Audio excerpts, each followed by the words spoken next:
Assalamualaikum warahmatullahi wabarakatuh.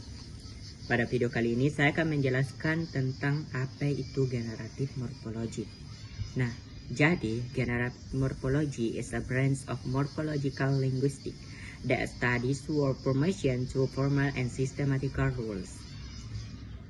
Jadi, generative morphology itu adalah teori morfologi yang melihat pembentukan kata sebagai hasil dari proses aturan yang terstruktur.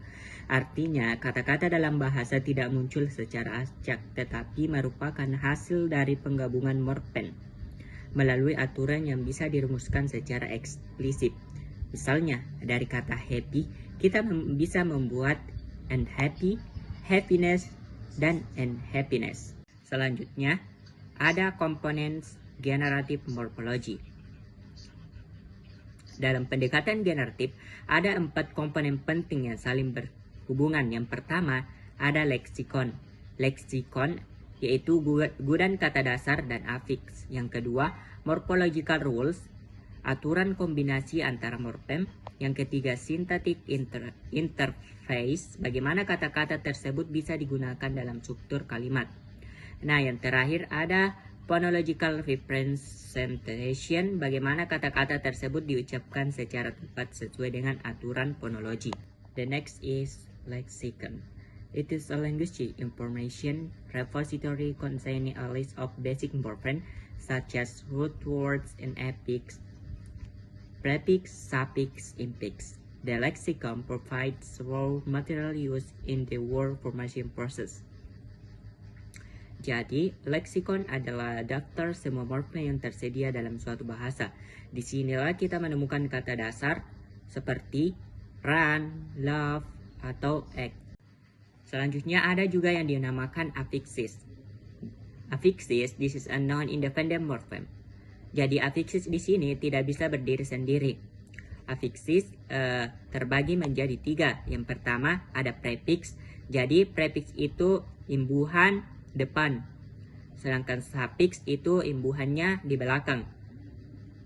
Yang terakhir ada infix, yaitu imbuhannya di tengah. Contohnya unhappiness.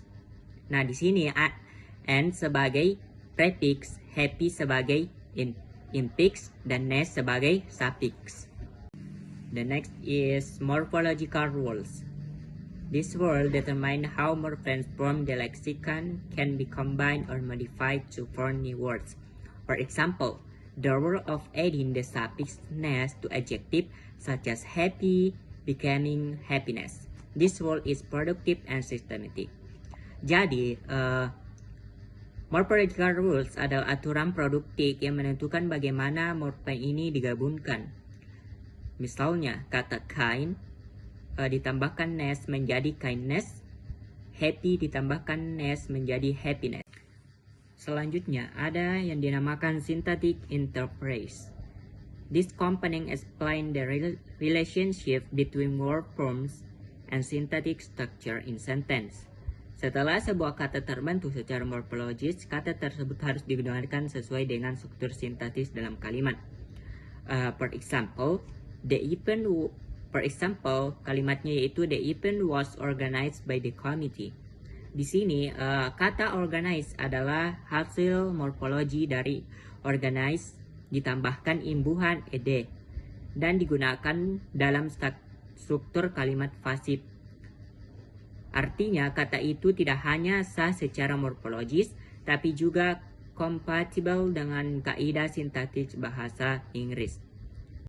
Nah, the next is phonological representation. Phonological representation after the morphology process produce the word form. The representation is then converted into a phonological form or sounds. Jadi ini adalah tahap ketika bentuk morfologis diterjemahkan menjadi bentuk bunyi yang benar. Contohnya division. Nah, di sini terjadi perubahan dalam pelafalan karena adanya proses morfologis. Perubahan ini seringkali memengaruhi tekanan suku kata dan bunyi konsonan atau vokal tertentu. Ini membuktikan bahwa morfologi dan fonologi saling berhubungan dalam pembentukan kata yang dialami.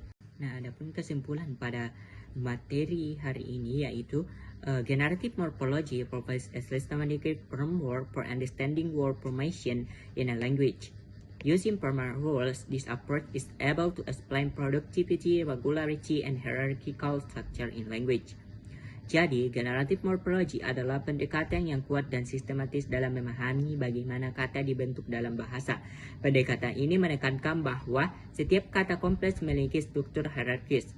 Proses pembentukan kata mengikuti aturan yang dapat dirumuskan, dan hasil dari proses ini harus sesuai secara sintaktis dan fonologis. Sekian presentasi saya. Wassalamualaikum warahmatullahi wabarakatuh.